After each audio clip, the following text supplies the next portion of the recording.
Prosseguindo com a exposição do livro do profeta Daniel, nós vimos na semana passada, em Daniel capítulo 7, o profeta Daniel teve uma visão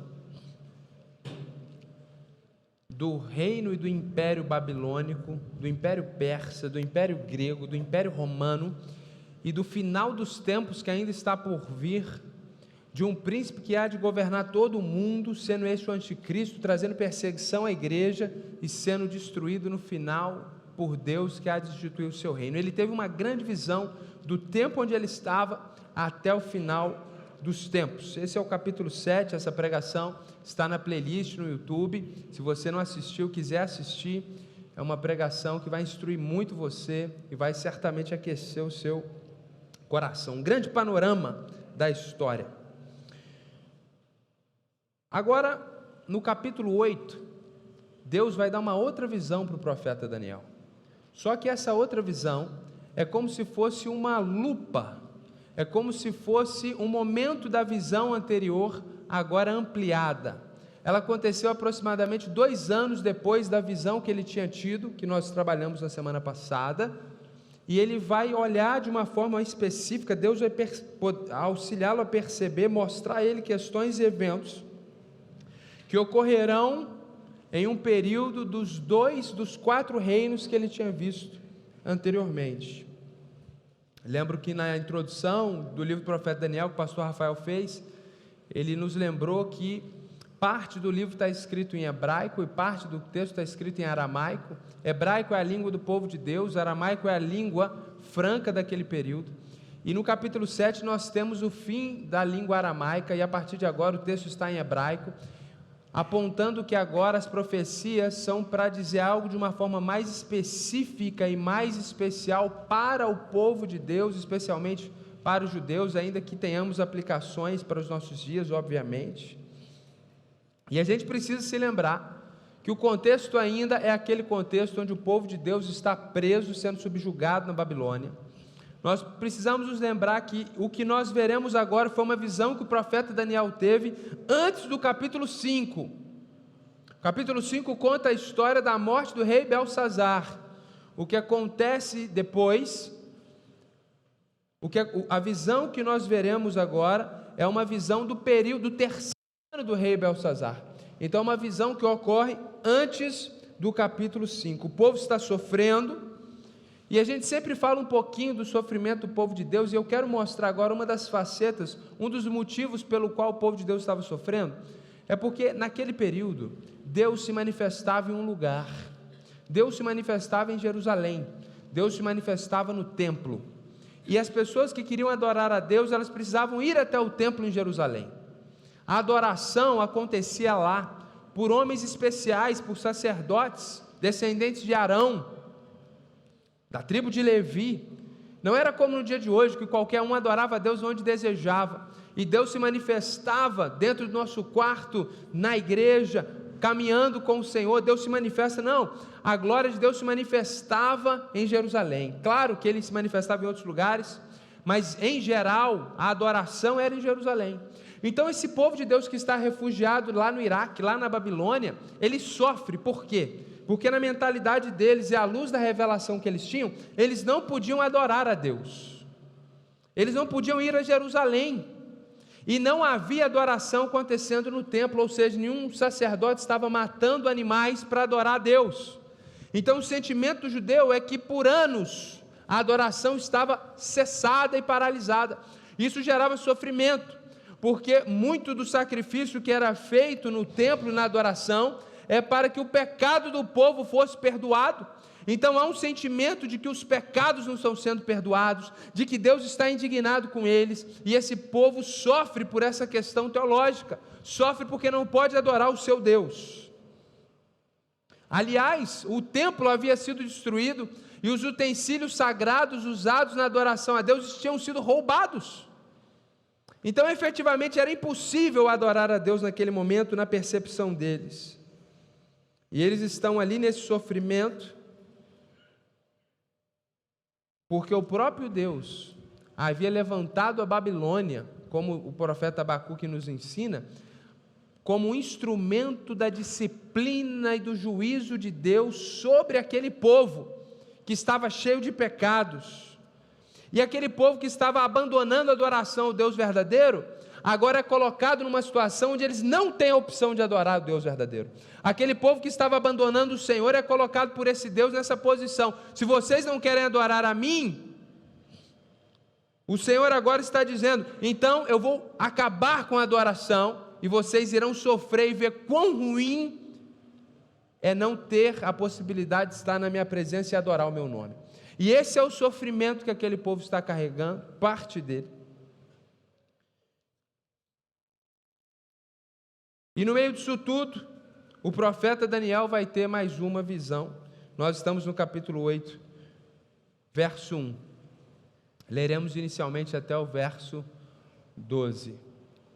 No terceiro ano do reinado do rei Belsazar, eu, Daniel, tive uma visão. Isso aconteceu depois daquela visão que eu tive anteriormente. A visão do capítulo 7 aconteceu no primeiro ano do rei Belsazar.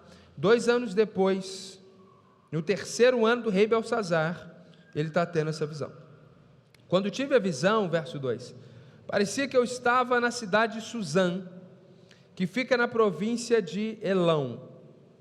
Ele ainda está debaixo do período babilônico, mas ele está tendo uma visão lá na Pérsia. Ele está dizendo, parece que eu estava na Pérsia. Nessa visão, eu estava junto ao rio Ulai. Levantei os olhos e eis que diante do rio estava um carneiro que tinha 2 chifres. Os 2 chifres eram compridos, mas um era mais comprido do que o outro. E o mais comprido apareceu por último. Vi que o carneiro dava chifradas para o oeste, para o norte e para o sul. E nenhum animal podia resistir a ele, nem havia quem pudesse livrar-se do seu poder. Ele fazia o que bem queria, e assim se engrandeceu cada vez mais. A primeira visão, o primeiro personagem que aparece nessa visão, ele que se vê lá na Pérsia, onde hoje é o Irã, estando ele mesmo fisicamente no Iraque, ele vê à beira de um rio importante daquele lugar, vir um carneiro é o macho da ovelha, que naturalmente tem chifres, e ele vê esse carneiro com 2 chifres, e ele percebe que esse carneiro que tinha 2 chifres, esses chifres eram compridos, mas um era mais comprido do que o outro, e o mais comprido apareceu por último. Pastor Rafael, faz uma gentileza, desliga o ventilador aqui, porque não vai refrescar muito e está me prejudicando a pregar aqui, página voando para lá e para cá, obrigado.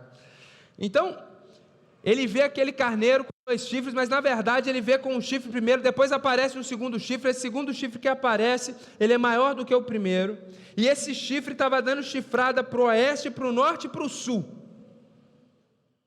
Ele está no Irã, dando chifrada para o norte, para o sul e para o oeste, ou seja, pensa no Irã e vem olhando para o oeste, você vai ter a Síria, você vai ter Jerusalém, Israel, Palestina, entrando norte África, ali no sudoeste, você vai ter ali entrando na Turquia. Essa é a direção que ele vê aquele animal dando chifrada. Ele fazia o que bem queria e se engrandeceu cada vez mais. Esse é o primeiro personagem da sua visão. Verso 5. Enquanto eu estava procurando entender isso dentro da visão, o que significa isso? Eis que um bode vinha do oeste, percorrendo toda a terra, mas sem tocar no chão. Este bode tinha um chifre bem visível entre os olhos. Foi na direção do carneiro que tinha os 2 chifres, que eu tinha visto diante do rio, e correu contra ele com todo o seu furioso poder. Eu vi quando o bode chegou perto do carneiro, e enfurecido contra ele, o atacou e lhe quebrou os 2 chifres. O carneiro não tinha força para resistir ao bode. O bode jogou o carneiro no chão e o pisou com os pés, e não houve quem pudesse livrar o carneiro do poder do bode. O bode se engrandeceu cada vez mais, porém, quando estava no auge do seu poder, o seu grande chifre foi quebrado, e em seu lugar saíram 4 chifres bem visíveis, que cresceram na direção dos 4 ventos do céu. Então ele olha aquele carneiro com 2 chifres, dando chifrada para aquelas direções, norte, sul e oeste. E ele estava tentando entender qual o significado disso. E de repente, vindo do oeste, em relação oposta, em direção oposta àquele animal, enquanto o carneiro estava dando chifrada para o lado oeste, lá do lado oeste vem um outro animal, um outro personagem da visão, agora é um bode, não é um carneiro.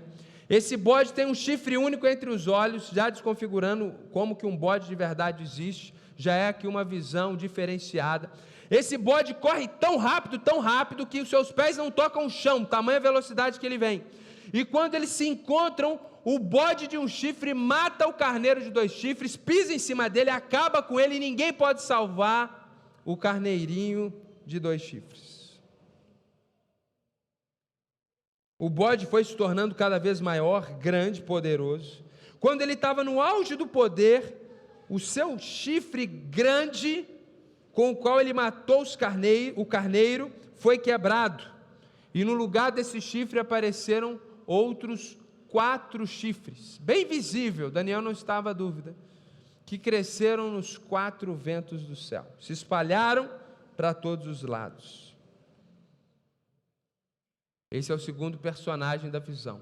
E o último personagem da visão que ele tem, a partir do verso 9.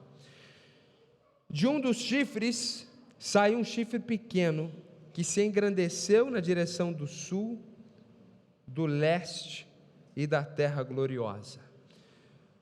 Aquele grande chifre do bode cai em algum momento, depois ele já está no auge do seu poder, aparecem 4 chifres, depois aparece um chifre menor, e esse chifre cresce na direção do sul e do leste, e da terra gloriosa, que certamente é uma alusão à terra de Israel. Ele se engrandeceu tanto, que alcançou o exército dos céus. É como se o chifre fosse crescendo e chegasse lá no céu, e o exército dos céus é uma linguagem comum no Antigo Testamento para falar das estrelas, dos astros. Lançou por terra alguns desse exército e das estrelas, e os pisou com os pés.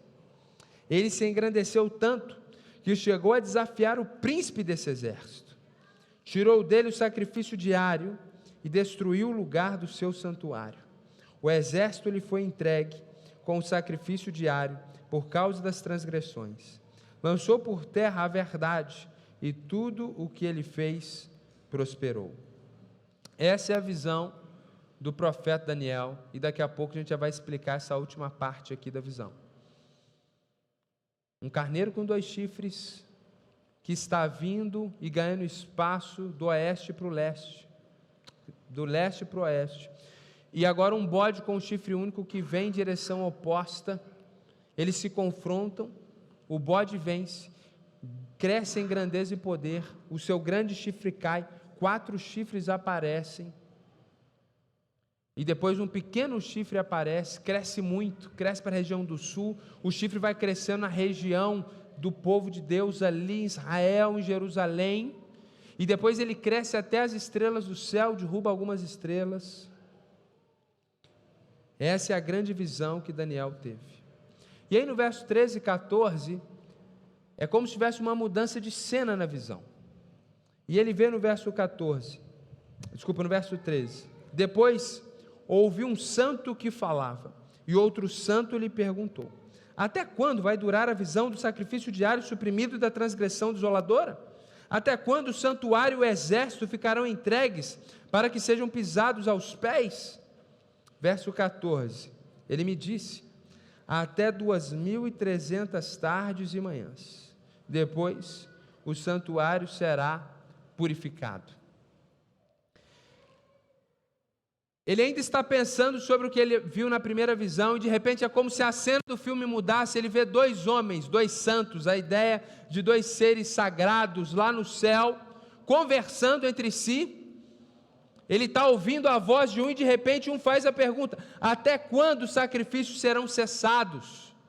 E aí ele responde de uma forma enigmática: até 2.300 tardes e manhãs, depois o santuário será purificado. Então veja bem, meus irmãos, vamos entender agora aqui melhor o finalzinho da primeira cena.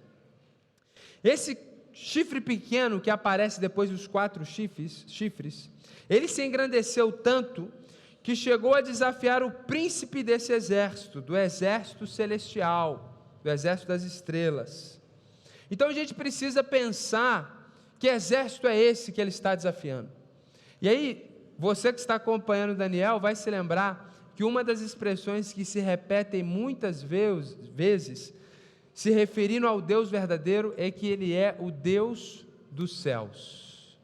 Então, esse texto está dizendo que esse chifre pequeno, quando ele desafia os exércitos do céu, isso é uma metáfora dizendo que ele está desafiando o povo do Deus dos céus.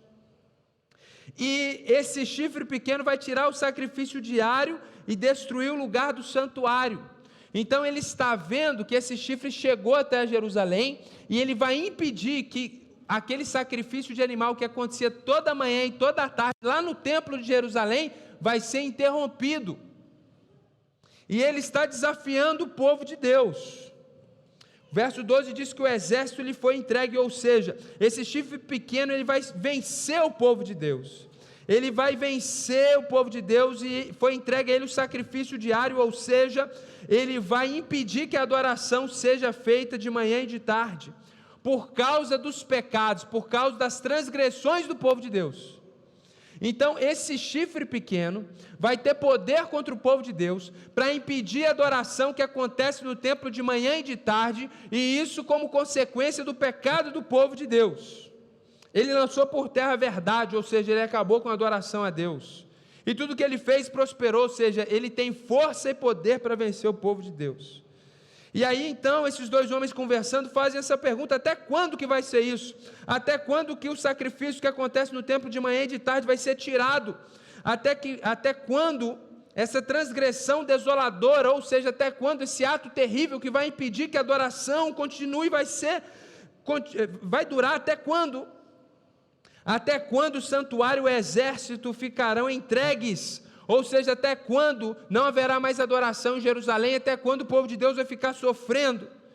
E a resposta foi 2.300 tardes e manhãs. Lembra lá do Gênesis? Houve tarde e manhã. Esse foi o primeiro dia. Essa era a forma que os hebreus contavam o tempo. Então, quando ele fala de 2.300 tardes e manhãs, ele está falando que vai durar 2.300 dias. Depois de 2.300 dias, o santuário que havia sido profanado e a adoração que havia sido interrompida, vai ser purificado.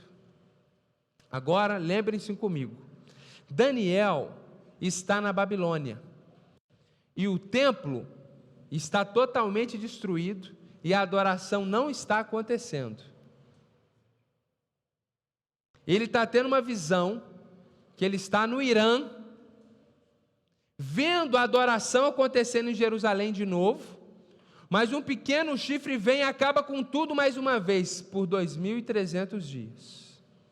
Daqui a pouquinho a gente vai explicar tudo isso com mais tranquilidade.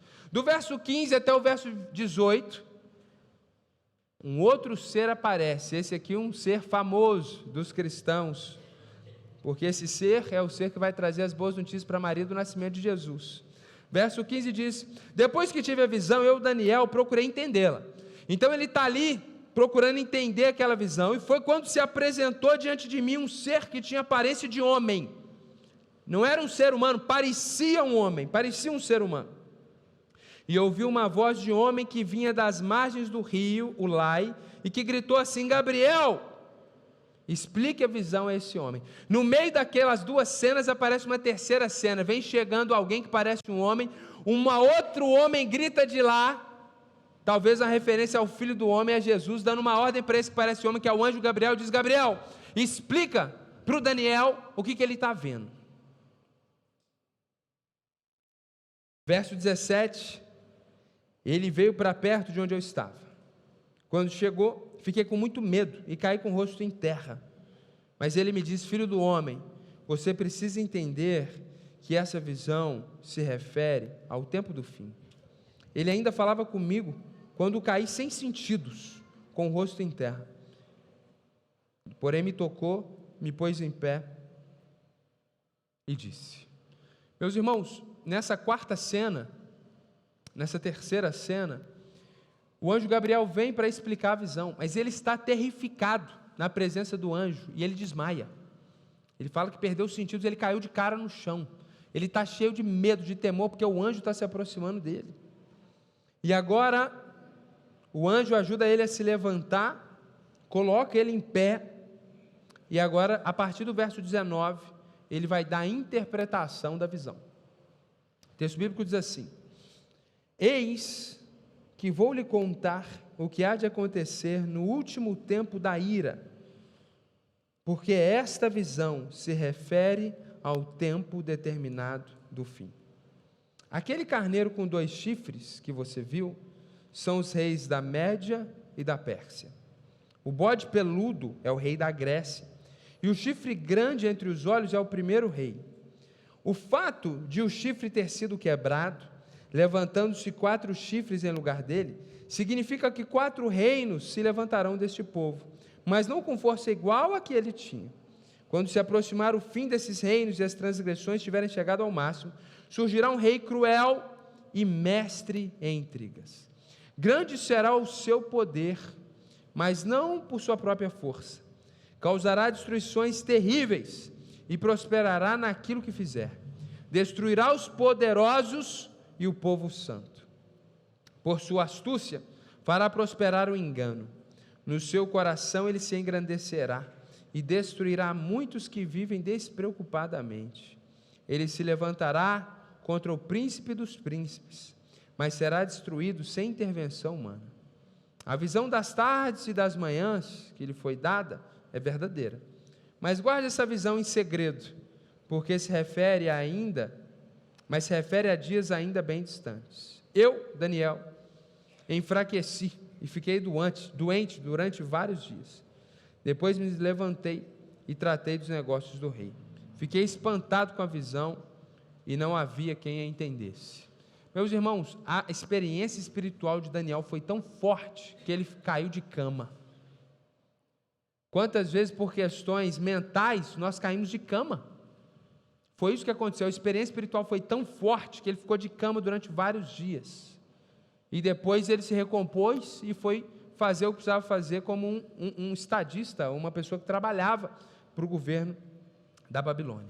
É interessante aqui, o verso 26, que o anjo Gabriel diz para ele: guarde a visão em segredo. E até então, até o capítulo anterior, ele estava escrevendo o livro dele em aramaico. E todo mundo podia ler, qualquer pessoa do mundo que falasse o inglês da época, que era o aramaico, podia ler. Agora o anjo está dizendo: essa visão é para você guardar. Então, talvez por isso que nesse capítulo ele começa a escrever em hebraico, só para o povo de Deus compreender. Mas, meus irmãos, aqui está a revelação da visão. Não sei se você entendeu claramente, então vou comentar aqui, tentar explicar para facilitar. Ele diz o seguinte: esse carneiro de 2 chifres que está vindo da Pérsia, do leste para o oeste, é o Império Medo-Persa. Veja, ele ainda está na Babilônia, e Deus está dizendo para ele que o império dos medos e dos persas vão se alinhar, fazer uma aliança, e eles vão dominar o sul, o norte, e vão caminhar para o leste. É exatamente isso que aconteceu. O Império Medo-Persa, ele não avança para a Índia e para a China, ele avança do Irã para o Oriente Médio, para Norte África e leste europeu. Daniel está vendo isso antes dessas coisas acontecerem, por isso que ele diz no final que ele não entendeu nada, ele continua sem entender. Não faz sentido para ele. Para nós, isso é muito claro, porque isso exatamente aconteceu na história da humanidade. Se você pesquisar no Google, se você jogar na Wikipédia, em fontes que nem são históricas, é exatamente esse o relato. E aí, enquanto esse império medo-persa vai crescer, vai surgir um outro império, que é o império dos gregos, que vai vir rápido, tão rápido, que você nem vê os pés no chão. É a ideia do império de Alexandre o Grande. O grande chifre é o império de Alexandre o Grande, que mata os persas, derruba o Império Persa e começa a governar. O chifre grande começa a crescer, ele governa sobre toda a terra, é o Império de Alexandre o Grande. Nós falamos disso semana passada, por isso estou sendo até um pouco mais rápido. Assista a pregação da semana passada. Só que esse chifre é quebrado, essa é a morte de Alexandre o Grande, com 32 anos de idade, e 4 chifres crescem no lugar, que são os 4 generais do Império Grego, que passam a repartir, dividir em 4 pedaços o grande Império de Alexandre o Grande. E nós falamos disso também semana passada. Os Seleucidas, os Ptolomaicos, ou Ptolomeus, são 4 reinos, os 4 chifres são 4 reinos que surgem após a morte de Alexandre o Grande. Foi isso que aconteceu. Alexandre o Grande morre, 4 generais dividem o império para eles, e surgem 4 reinos a partir desses 4 generais. E o texto bíblico diz que de um desses 4 vai nascer um chifrezinho pequeno, e esse chifrezinho pequeno vai crescer para o sul. E aqui certamente, meus irmãos, é alusão ao seguinte fato: um dos generais de Alexandre o Grande chamava-se Seleuco. Por causa disso, surgiu a dinastia dos Seleucidas. Foram mais de 30 reis dessa dinastia, e eles dominaram justamente parte do Oriente Médio vindo para o sul, e justamente ali na região de Israel, Jerusalém, eles estavam boa parte do tempo sob o governo desses Seleucidas. Então essa é a ideia desse chifre pequeno que cresce ali para a região do sul. Ele está falando de um desses generais, de uma dessas dinastias que surgiram ali. E aí é muito interessante a gente perceber que esse chifre pequeno, ele vai acabar com a adoração no templo. Aqui tem uma coisa interessantíssima, porque quando Daniel está vendo tudo isso, a adoração estava interrompida por causa dos babilônicos. Ele está vendo uma visão lá na frente, num período que a adoração já tinha sido restaurada, e aí ele está vendo que agora não são os babilônicos que vão destruir a adoração, mas um império que descende dos gregos. Ele está vendo que o que eles estão sofrendo naquele momento, que é a impossibilidade de adorar, vai acontecer de novo. Por isso que ele não entendeu nada. Ele fica sem entender como que os gregos vão vir na frente e interromper a adoração, se a adoração já está interrompida. Ele não tinha essa percepção completa, total. A gente entende, por quê? Logo depois de algum período dessa visão, a adoração foi restaurada. E aí passa-se alguns 2, 3 séculos, e vai acontecer de novo, debaixo da liderança dos Seleucidas, desse império que iria se levantar. E na verdade, meus irmãos, a história é muito precisa sobre isso. A Bíblia diz que um desses reis Seleucidas, descendentes do Seleuco, um dos generais gregos, chamado Antíoco IV Epifânio, esse homem, ele entra em Jerusalém, destrói a cidade, destrói o templo, e ele tem tanta abominação pelos judeus e pelo povo de Deus, que ele pega o animal mais imundo para o judeu, que é o porco, e o judeu nem sequer criava porcos na sua nação, no seu país. Você não poderia ir ao açougue e comprar um pedaço de carne de porco em Israel. Não havia criação de porcos em Israel, porque o porco é o animal mais sujo, mais impuro, não só de sujeira no sentido biológico, mas no sentido cerimonial religioso. O porco é um animal impuro, o judeu não entra onde tem porco. E até hoje é assim, os muçulmanos também herdaram isso. Porco é a coisa mais suja, mais terrível de todas. Esse rei, Antíoco IV Epifânio, ele não só destrói o templo, mas ele pega um porco, vai no altar, onde somente sacerdotes descendentes de Arão iam de manhã e de tarde para matar um animal, um cordeiro. Ele leva um porco, ele mesmo, e mata o porco no altar, e sacrifica no altar de adoração a Deus um porco para Zeus. Isso foi a maior profanação da história dos judeus até então. Pior que isso, sua outra destruição do templo, que aconteceu 70 depois de Cristo, quando a legião romana, liderada pelo general Tito Livio, que depois se tornou imperador, destruiu completamente o templo, e como Jesus profetizou, não sobrou pedra sobre pedra. Eles ficaram acampados onde era o templo, onde antigamente era o templo. Até então, nessa profecia de Daniel, nada parecido tinha acontecido. A profanação foi total e completa, um porco foi sacrificado ali. É por isso que na segunda cena da visão, o anjo, aquele ser pergunta: até quando vai durar a visão do sacrifício diário suprimido e da transgressão desoladora? A transgressão desoladora, historicamente, é exatamente isso. Você sacrificou um porco no templo, dentro do altar que era sacrificado cordeiros a Deus, foi sacrificado a Zeus. Esse chifre pequeno representa esse rei que havia de vir, e quando nós olhamos para o passado, a gente sabe exatamente que foi o rei Seleuco, o rei Antíoco IV Epifânio. O povo de Deus então vai sofrer algumas décadas, vai sofrer bastante. Daniel está vendo isso em imagens e visão apocalíptica. E aí tem essa pergunta: por quanto tempo vai durar isso? Por quanto tempo que essa profanação do templo, a interrupção da adoração vai durar? Ele responde: 2.300 dias. Na percepção deles, o tempo completo e perfeito para qualquer coisa era um período de 7 anos. Vocês já sabem disso. 7 anos é o tempo completo para qualquer coisa que você precisa fazer. 2.300 dias são 6 anos e alguns meses. A mensagem aqui por trás de 2.300 dias não é algo literal. Não é literal isso aqui. O que Deus está dizendo nessa visão é que o juízo que Ele vai derramar sobre o povo de Deus não vai ser total e completo, não vai durar 7 anos. Vai ser 6 anos e alguma coisa. Ou seja, ainda que o juízo vai ser duro e severo, ele não vai ser total e completo. No final, virá a misericórdia. Por isso que o texto continua dizendo que, no verso 25 lá no final, que esse chifrezinho pequeno, no final ele vai ser destruído, sem intervenção humana.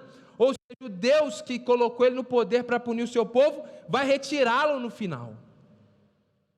E a misericórdia do Senhor vai raiar, antes que se complete o tempo completo do juízo. O que nós estamos vendo aqui é o seguinte, meus irmãos, em resumo: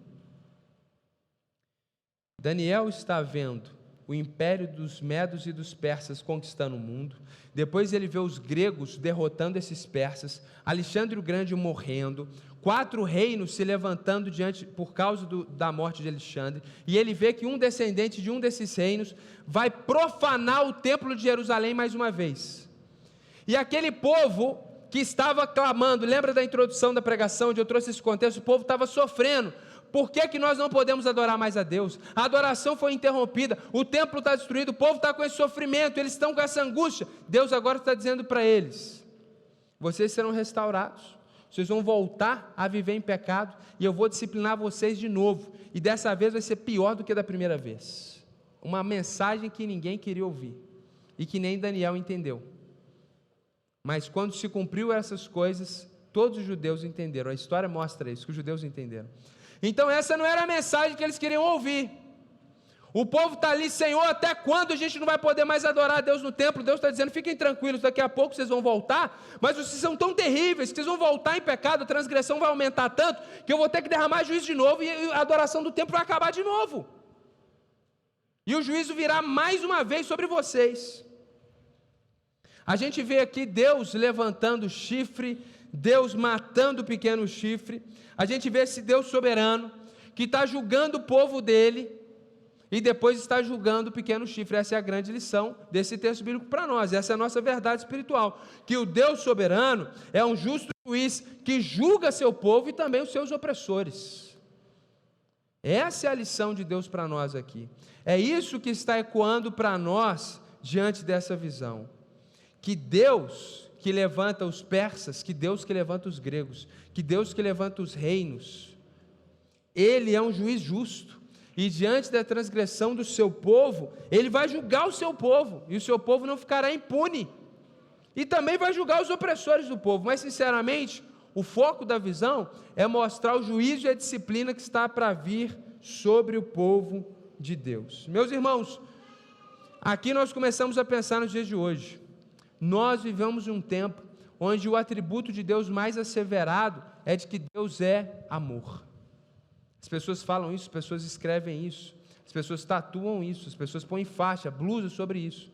E a gente esquece que Deus é um ser único, perfeito, que não é só amor. E não é mais amor do que outra coisa. Deus é o que Ele é. Ele é justo, Ele é amoroso, Ele é sábio, Ele é clemente, Ele é misericordioso, Ele é perfeito, Ele é bom. E Ele é justo também. E esse texto mostra essa faceta da justiça de Deus. Esse texto revela para nós esse traço da personalidade, do caráter de Deus, falando uma linguagem antropomórfica. Nós precisamos entender que Deus também é justo juiz. E a gente já aprendeu isso nesse livro, só que o foco do juízo de Deus estava sobre os perseguidores do povo de Deus. E agora vai mostrar que a justiça e o juízo de Deus também está na casa de Deus. Que Deus não vai julgar só os governantes babilônicos, persas, destruir impérios da maldade, mas a justiça está também sobre o povo de Deus. O juízo sobre os maus é certo, a gente já aprendeu isso ao longo do livro. Agora, Deus quer mostrar algo diferente para Daniel, para aquelas pessoas e para nós. Que os maus serão julgados na terra, se não na terra, certamente no juízo final, onde tudo será julgado. Mas a mensagem para nós é que o seu povo também, se vive em pecado, enfrentará o juízo e a disciplina da parte do Senhor. E aqui nós aprendemos isso, que Deus, Ele também disciplina os seus servos. O evangélico comum, brasileiro, quando ele sofre, ele interpreta o seu sofrimento de duas formas. Geralmente, o primeiro culpado é o diabo. Coitado do diabo. Estou sofrendo, é o diabo que está se levantando, é o diabo que está me cirandando, é o leão rugindo. E às vezes o diabo está longe de você. Mas é verdade, muitas vezes nós sofremos por causa de questões diabólicas e demoníacas. A outra interpretação mais comum que as pessoas dão ao seu sofrimento é que Deus está provando elas. Em qual sentido? De que Deus quer ver o meu coração diante do sofrimento. Deus quer ver se eu adoro por aquilo que Ele me dá ou por aquilo que Ele é. Isso também é verdade, isso aconteceu com Abraão, e isso acontece com o povo de Deus. O Senhor, Ele pode sim provar você. A provação, meus irmãos, é quando você não tem culpa para sofrer, mas você vai sofrer. É quando vem aquela enfermidade que você não fez nada para causar aquilo, e a enfermidade veio. É o que você realmente não merecia, por um ato direto. Está sobre você, porque como pecadores estamos suscetíveis às questões da consequência do pecado. E aí Deus, na sua soberania, permite que uma tragédia aconteça com você, e você não tem culpa. Um assalto, uma enfermidade, algo que você não fez nada para merecer aquilo, um abuso, aquilo vem como uma prova. Você não tem culpa daquilo, você vai sofrer. O que o evangélico comum despreza é justamente o que esse texto bíblico está nos ensinando. Que às vezes nós sofremos não é culpa do diabo, nem porque Deus está provando um coração inocente. Muitas vezes a gente sofre porque Deus está colocando a gente na disciplina.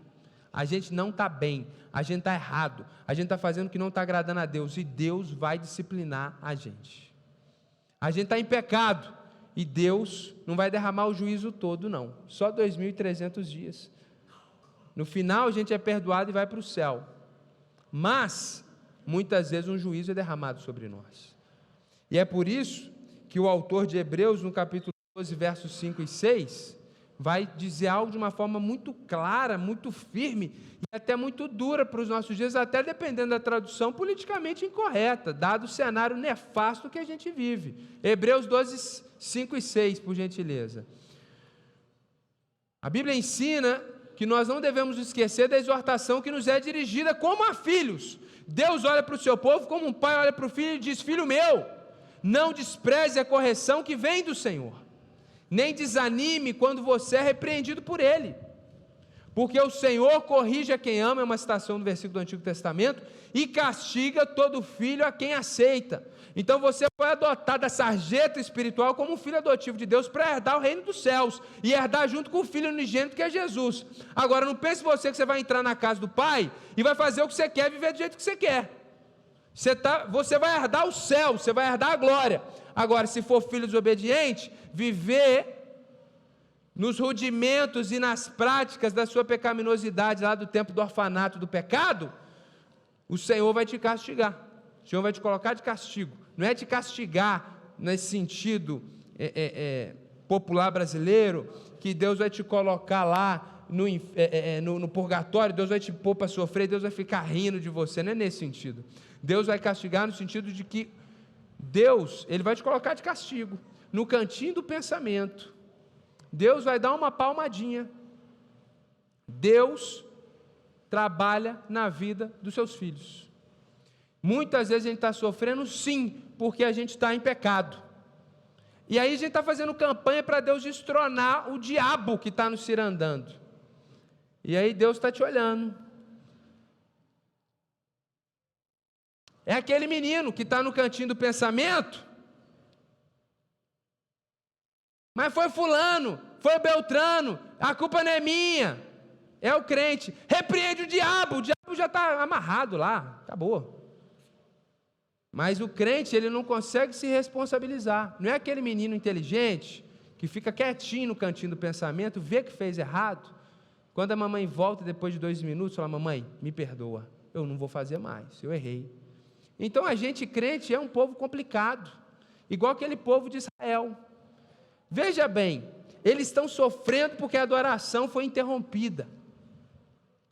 E Deus já está dizendo para Daniel: eu vou restaurar a adoração, e eles vão fazer tudo errado de novo, a ponto que eu vou derramar um juízo ainda mais severo. Isso é desesperador, e muitas vezes essa é a história da nossa vida. A gente está caminhando com Deus, a gente está caminhando com o Senhor, daqui a pouco a gente se esquece do Senhor. Aí o Senhor nos disciplina, a gente vem pedindo perdão pelo amor de Deus, e daqui a pouquinho a gente volta. É a história do livro dos Juízes. O povo está adorando a Deus, o povo se esquece de Deus. Deus levanta um povo para disciplinar o seu povo. Ele volta para Deus, Deus levanta um libertador, juiz, que vem e liberta o seu povo. Esse povo está adorando a Deus, se corrompe de novo. Deus levanta outra nação, o povo sofre de novo. Ora pedindo misericórdia, Deus levanta um libertador. Meus irmãos, nós temos que tomar muito cuidado e não ignorarmos que alguns dos nossos sofrimentos e provações, na verdade, não são provações, mas é a disciplina do Senhor. E essa mensagem não é para você que está em sofrimento pensar: meu Deus, será que tem algum pecado na minha vida, por isso que eu estou sofrendo? Não. Quando você está em pecado e está sofrendo por causa disso, você não tem dúvida. Se você pensa: qual o pecado na minha vida que Deus quer tratar, você não sabe qual é, possivelmente você está sofrendo por outros motivos. Agora, quem está sendo disciplinado pelo Senhor, sabe que está sendo disciplinado pelo Senhor. Às vezes é difícil aceitar. E o melhor caminho, meus irmãos, é confessar. É o texto que nós citamos aqui na ceia do Senhor, 1 João, confessar os nossos pecados, renovar nossa aliança com Deus. E não é prometer para Deus que você nunca mais vai fazer, porque a gente não tem esse poder, não. É pedir ao Senhor: derrama do teu Espírito, Pai, que o Senhor já outorgou a mim, e me fortaleça para que agora eu viva de acordo com a sua vontade. Não é uma guerra no esforço de eu nunca mais vou errar, mas é um coração quebrantado, de joelhos: Senhor, tem misericórdia, me dá teu Espírito, me transforma, me ajuda, eu não quero mais viver nesse pecado. E assim como o juízo de Deus contra os israelitas durou só 2.300 dias, não foi um ciclo completo de juízo, o povo não foi destruído. O templo, inclusive, foi reconstruído de novo. Deus levantou Herodes o Grande para fazer o maior templo da história, mais bonito do que o de Salomão. Só não era melhor do que o de Salomão, porque não tinha mais a Arca da Aliança, que os babilônios derreteram lá para fazer a imagem de ouro, possivelmente. Mas em termos de arquitetura era mais glorioso. E a profecia do profeta Ageu: a glória da primeira casa a glória da segunda casa será maior do que a primeira. Aconteceu 2 vezes. Aconteceu quando Esdras e Neemias reconstruíram o templo de Jerusalém, Depois, quando aconteceu essa destruição, aconteceu de novo, quando Herodes o Grande reconstrói aquilo tudo. Então a misericórdia de Deus está sobre o seu povo, a misericórdia de Deus está sobre nós. O texto bíblico diz que no final o pequeno chifre ele também é destruído. Então Deus não vai ficar eternamente irado com o seu povo, mas nós temos que aprender que a disciplina de Deus, ela também ocorre nas nossas vidas. Inclusive é por isso, fazendo uma aplicação já secundária, que a igreja pode exercer a doutrina bíblica da disciplina. Por isso que a Bíblia diz: julgais uns aos outros, o texto bíblico diz, porque Deus é justo e Ele julga o seu povo, e o juízo começa pela casa de Deus, como disse Paulo. Em resumo, meus irmãos, o Deus soberano é um justo juiz que julga o seu povo. Esse texto bíblico tremendamente tem nos ensinado desde o primeiro capítulo que Deus vai trazer juízo contra quem está fazendo maldade para o seu povo, que Deus vai trazer misericórdia, que Deus vai livrar na fornalha, que Deus vai livrar dos leões. O texto está nos ensinando: olha, povo de Deus que está em sofrimento, Ele está ensinando até aqui, Deus vai livrar vocês, Deus vai julgar quem está fazendo mal para vocês, e agora Deus está dizendo: olha, eu livro, olha, eu vou julgar quem está te fazendo mal. Agora, presta atenção, porque às vezes você está sofrendo por causa dos seus próprios pecados. Essa é a mensagem que Ele tem para nós aqui. E meus irmãos, o caminho disso tudo, e a solução para isso tudo, diante desse ciclo de pecado que todos nós vivemos em alguma instância, é recorrer às misericórdias de Deus, que são manifestas na pessoa de Jesus. Porque quando a gente vê que o castigo vai durar só 6 anos e alguma coisa, não vai chegar no ciclo perfeito, a gente vê a misericórdia, a gente vê que Deus pode fazer isso, porque o resto do juízo que era para ser derramado contra aquele povo, foi derramado sobre Jesus, e é por isso que Ele pode oferecer misericórdia.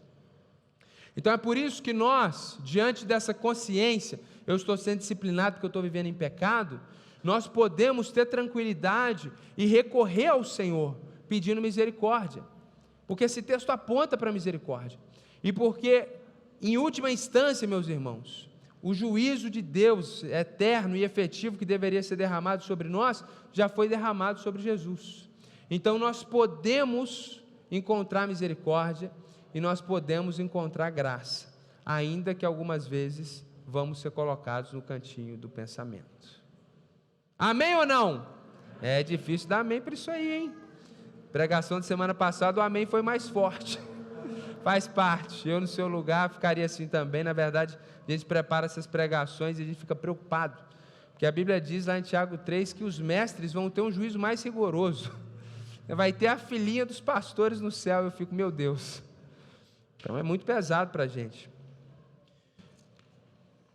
Quando Paulo fala, eu me sinto o principal dos pecadores, é por causa da transparência, a clareza que ele tem no texto bíblico, da verdade de Deus. Ele sente que o pecado dele é muito mais severo, e é assim que nós como pastores nos sentimos, diante do entendimento bíblico, de tanto estudo, cada errinho é tremendo, a gente se sente muito mal, muito envergonhado, e a gente teme a disciplina do Senhor, mas a gente pode glorificar o nosso Pai, que nos disciplina, como diz lá o texto de Hebreus, porque ama, porque Ele nos recebeu como filho.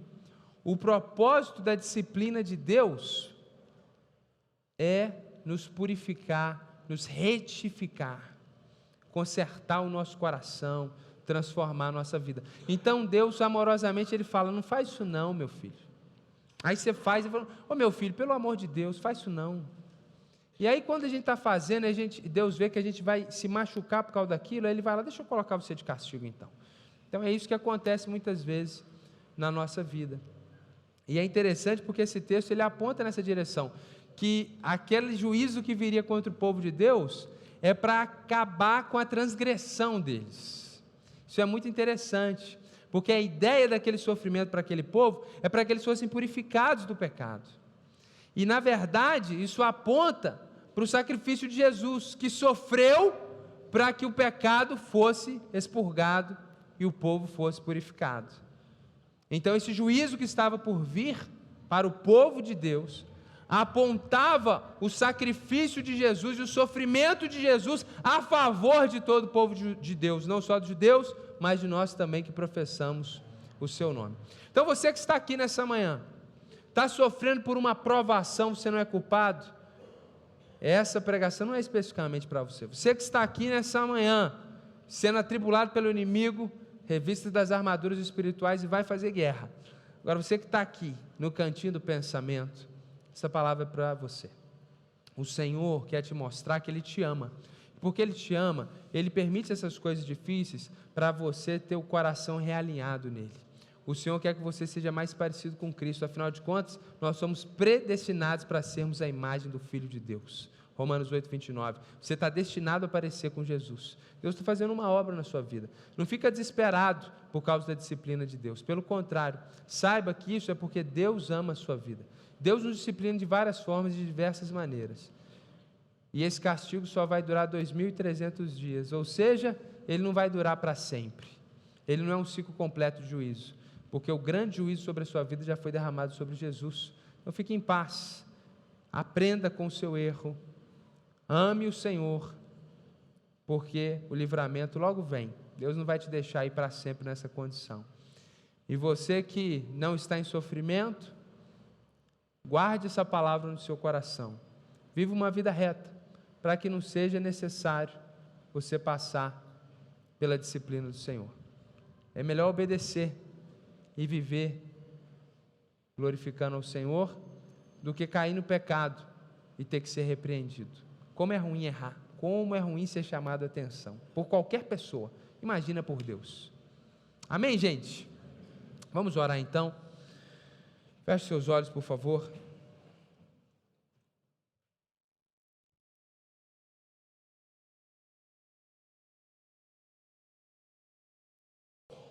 Deus, nós queremos orar nesse momento e dizer que tememos e trememos diante dessa verdade que o Senhor disciplina o seu povo. Ajuda-nos, ó Pai, a vivermos vidas retas que glorificam o Teu nome, para que o Teu nome seja glorificado e que a nossa vida seja melhor, porque é melhor que o Teu nome seja glorificado na nossa fidelidade do que temos que passar por sofrimentos de ajustes e disciplina. Nos ajuda a ser santos e fiéis, porque o Senhor é digno disso e porque é melhor para nós. Deus, muito obrigado pela Tua misericórdia que está sobre nós, naquilo que nós temos pecado, e nós não estamos sofrendo a dor da disciplina. Nos ajuda a ser livres, nos ajuda a ser santos. E Deus, esse irmão, essa irmã, que diante dessa palavra, ouviu a voz do Senhor, e está diante desse sofrimento e vendo a disciplina do Senhor, que ele possa saber que essa disciplina vem porque o Senhor se importa, porque o Senhor o ama, porque o Senhor quer retificar esse coração, e que ele possa ter a certeza que esse sofrimento, essa dor não vai durar para sempre, mas a misericórdia do Senhor virá antes do fim.